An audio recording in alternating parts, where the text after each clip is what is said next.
बिस्मिल्लाहिर्रहमानिर्रहीम।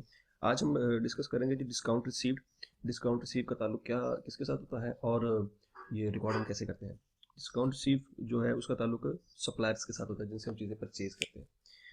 इसमें हम ये जो आपके सामने पेज आ रहा है ये बेसिकली आपके स्टडी टेक्स्ट में से आ रहा है, पेज 3.4 है जी। ये टॉपिक आपके चैप्टर नंबर 5 का, आप उसको साथ खोल के चीज़ें समझ भी सकते हैं। Discount received are settlement discounts that a business has been offered by its supplier and which it takes up the business pays earlier but pay less। अच्छा, एक चीज़ आपने याद रखनी है, मैंने आपको चीज़ बताई थी कि डिस्काउंट दो तरह के होते हैं, एक ट्रेड डिस्काउंट होता है और एक सेटलमेंट डिस्काउंट होता है या कैश डिस्काउंट होता है। मैं आपको ज़रा एक दफ़ा रिवाइज करवाता हूँ चीज़ें। जब हमें डिस्काउंट अलाउड पड़ा था तो उस वक्त मैंने आपको चीज़ समझाई थी कि डिस्काउंट दो तरह का होता है, ट्रेड और एक कैश। ट्रेड डिस्काउंट पे कोई एंट्री पास नहीं होती है, निगोशिएशन होती है और कॉन्ट्रैक्ट का हिस्सा होता है वो। और कैश डिस्काउंट उस वक्त होता है जब आप पेमेंट करते हैं या कोई पेमेंट रिसीव करते हैं। ठीक है जी, ये आपने डिस्काउंट अलाउड के टॉपिक में पढ़ा था। यही सिनेरियो आपने याद रखना है कि परचेज डिस्काउंट में भी यही सिनेरियो होता है। ठीक हो गया जी, अब हम अगले देखते हैं जी। तो वो यही कह रहा है discount received are settlement discount. Settlement discount का मतलब क्या है कि ये ट्रेड डिस्काउंट नहीं है, ये सेटलमेंट डिस्काउंट है जो जिसको हम कैश डिस्काउंट भी कहते हैं। कैश डिस्काउंट का मतलब है ये वो डिस्काउंट है जो at the time of payment settle होता है। That business has been offered by supplier and when it takes up the business pays earlier but less. जल्दी पे करता है। ठीक है जी, एग्जांपल इसकी ले लेते हैं हम। आपने कोई चीज़ परचेज करनी है, फर्ज करें 10,000 रुपीज़ की। आप मार्केट में जाते हैं, डिस्कशन करते हैं, आपको मिल जाती है चीज़ 10,000 रुपीज़ की। लेकिन उस वक्त क्या होता है जी, डिस्काउंट चल रहा होता है, 25% डिस्काउंट या 10% डिस्काउंट। वो ट्रेड डिस्काउंट होता है, जो कहते हैं सेल्स लगी होती है जिस तरह से मार्केट में, वो सेल्स जो होती है बेसिकली ट्रेड डिस्काउंट होता है। आपको ट्रेड डिस्काउंट मिल जाता है जी 10%। तो 10% इसका आपको माफ हो जाएगा उसी वक्त, और 9,000 आपका नेट पेबल आने लगा। ये इनवाइस है। आपने आपको चीज़ पड़ी 9,000 रुपये की, आप एंट्री पास करेंगे परचेज डेबिट। आपने वो चीज़ परचेज की है 9,000 रुपये की, आप परचेज कर देंगे डेबिट। अगर आपने उसको अभी पेमेंट नहीं करनी, फ्यूचर में पेमेंट करनी है, तो आप क्रेडिटर या सप्लायर को कर देंगे क्रेडिट। ये आप एंट्री पास। ठीक है जी। फर्स्ट कीजिए आपने ये एंट्री पास की, ये कम जनवरी को। अब वो कहता है कि जनाब अगर आप 10 डेज के अंदर अंदर आप पेमेंट कहते हैं तो आपको जनाब 5% डिस्काउंट मिलेगा। और ये डिस्काउंट तो सबके लिए है। आपने कैश पे चीज़ परचेज करनी है, उधार पे परचेज करनी है, ये 10% डिस्काउंट तो सबके लिए है। ठीक है। लेकिन अगर आप 10 दिन के अंदर अंदर ये पेमेंट करेंगे ना तो आपको 5% डिस्काउंट और मिल जाएगा। देखें, उस आपने जो चीज़ परचेज की 9,000 रुपये की, आपने पेमेंट कितनी करी? 9,000 रुपये। अभी आपकी मर्जी, आप 10 दिन के अंदर पेमेंट करना चाहते हैं करें, नहीं करना चाहते ना करें। आपकी लायबिलिटी 9,000 रुपये की है। फर्ज करें आप 10 दिन के अंदर अंदर पेमेंट करना चाहते हैं, तो उस सूरत में आपको 5% डिस्काउंट और मिल जाएगा। उस वक्त आपने कैश की जो पेमेंट करनी है, आपके डेफिनेटली कैश जो आपने पे करना है वो कम होगा। तो आपने उस वक्त 9,000 कैश नहीं पे करना, आपने कम कैश पे करना है। 9,000 का 5% निकालें तो बनता है 450।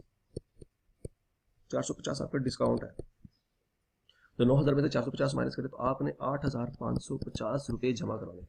आपकी जेब में से 8,550 रुपये निकलेंगे। एसेट आपका जो है कम हो रहा है तो आप क्रेडिट कर रहे हैं। ठीक है जी।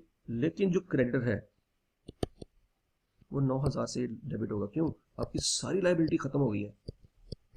9,000 पे आपने पे करा था, आपने 9,000 पे की सेटलमेंट कर दी है। आपने इतने पैसे दे के सब कुछ क्लियर कर दिया कि जनाब मैंने 8,550 देना। क्यों? क्योंकि 5% डिस्काउंट आपने ऑफर किया था 10 दिन के अंदर पेमेंट करने का। मैंने 10 दिन के अंदर पेमेंट की है, तो 9,000 की लाइबिलिटी थी सारी खत्म हो गई है। पेमेंट आपने सिर्फ कितनी की है? 8,550। तो ये जो 450 डिफरेंस जो आ रहा है ये आपका डिस्काउंट है,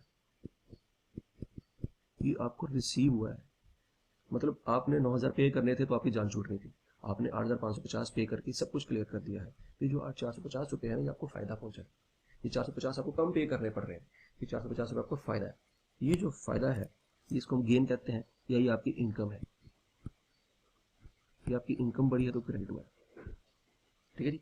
याद रखिएगा, अगर आप जल्दी पेमेंट करते हैं तो आपको कम पैसे पे करने पड़ेंगे। तो जब आपको कम पैसे पे करने पड़ेंगे, जितने कम पैसे पे करने पड़ेंगे आपका डिस्काउंट, आपकी इनकम है, वो आपको फायदा पहुंचाएगा। आई होप कि आपको ये एंट्री समझ आ गई होगी। हम अब आगे देखते हैं।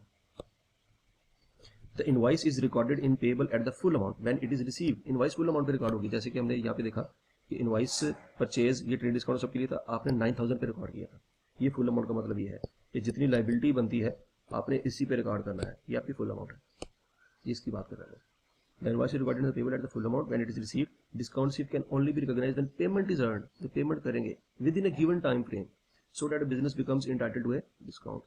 ठीक है जी। जिस तरह से इस एग्जाम्पल में कहा गया कि आप 10 दिन पे पेमेंट करेंगे तो डिस्काउंट मिलेगा, 10 दिन में पेमेंट नहीं करेंगे तो डिस्काउंट नहीं मिलेगा। यही वो कह रहा है कि with in given time frame अगर आप पेमेंट करेंगे तो डिस्काउंट मिलेगा, अदरवाइज वो नहीं मिलेगा।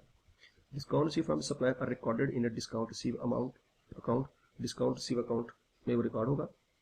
If a business decide to take up the offer of a settlement discount by paying the smaller amount sooner, the double for payment is payable debit, bank या cash credit, और discount receive credit. जैसे कि आपको मैंने example यहाँ पे समझाई है, क्रेडिट हो गया डेबिट, डिस्काउंट रिसीव और cash credit. The entry in the discount receive account is a credit entry because it is effectively reduction in expense. ठीक है जी, वो एक्सपेंस में रिडक्शन है. In the statement of comprehensive income it will be shown either as a other income और as a negative expense. या तो income के तौर पे रिकॉर्ड कर ले या एक्सपेंस में से उसको माइनस कर ले. Discount receive do not affect the total figure of purchase in the period. याद रखिएगा कि डिस्काउंट रिसीव का परचेज की फिगर से कोई ताल्लुक नहीं है. फॉर एग्जांपल आपने यहाँ पे परचेजेस कितने से रिकॉर्ड किए हैं, 9000 से. परचेज की फिगर में कोई कमी नहीं आएगी. आप ये नहीं कह सकते कि चूंकि हमने 8550 रुपये पे किया तो परचेज 8550 की. नहीं, परचेज अपनी फुल अमाउंट से रिकॉर्ड होगी, 9000 पे रिकॉर्ड होगी, वो कम पे रिकॉर्ड नहीं होगी. ठीक है जी. और the total cost of sale, उसमें कोई कमी पेशी नहीं आएगी, पूरी फुल अमाउंट पे रिकॉर्ड होगी. In this respect they differ from purchase return which do reduce total purchase. ठीक है जी. वो कहता है परचेज रिटर्न को भी क्रेडिट करते हैं, डिस्काउंट रिसीव को भी क्रेडिट करते हैं, लेकिन इन दोनों में फर्क है. परचेज रिटर्न आपकी टोटल परचेज को कम करता है, क्योंकि चीजें वापस आपने भेज दी हैं. पहले आपने चीजें ली थी, फिर वापस भेज दी, नेट हो सकते हैं. लेकिन डिस्काउंट रिसीव जो है वो आपकी परचेज की फिगर को कम नहीं कर सकता, क्योंकि डिस्काउंट रिसीव का ताल्लुक आपकी एफिशिएंसी के साथ है कि आप जल्दी पेमेंट कर रहे हैं. परचेज का इससे कोई ताल्लुक नहीं. आपकी मर्जी आप जल्दी पेमेंट करें, आपकी मर्जी आप लेट पेमेंट करें, परचेज की फिगर का इससे कोई ताल्लुक नहीं. Discount receive are accounted for as an addition to profit in the period. Discount receive जो कि इनकम है उससे आपका प्रॉफिट बढ़ जाएगा. They are not accounted for as a deduction from purchase cost. उसको परचेज कॉस्ट के तौर पे हम रिकॉर्ड नहीं करेंगे, उसका ताल्लुक परचेज के साथ नहीं है. परचेज के बाद 10 दिन गुजरने के बाद जो पेमेंट कर रहे हैं उसके साथ ताल्लुक. एग्जांपल आपके सामने दोबारा है.